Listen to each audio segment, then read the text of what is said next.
আজকে আপনাদের দেখাবো রিয়েলমি 10 Pro 5G এর চার্জার পোর্ট লাইন।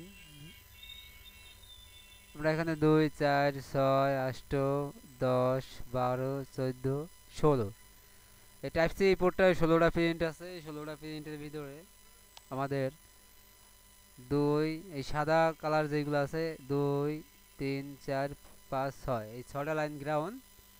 তারপর আমাদের পজিটিভ লাইন হচ্ছে যে এই 4টা 10টা।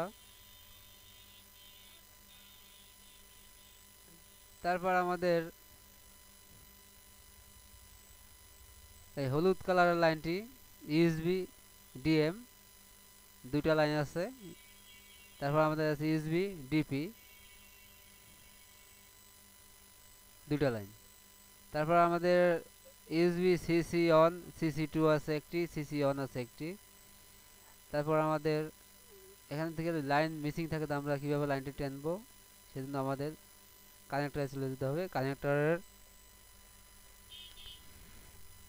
এপারেন্টের এই 3টা লাইন সহকারে এটা এই পজিটিভ লাইন চার্জারের।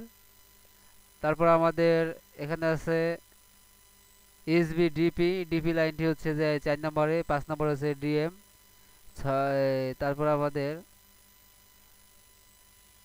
নিচের থেকে 4 নম্বরে আছে USB CC one, CC two.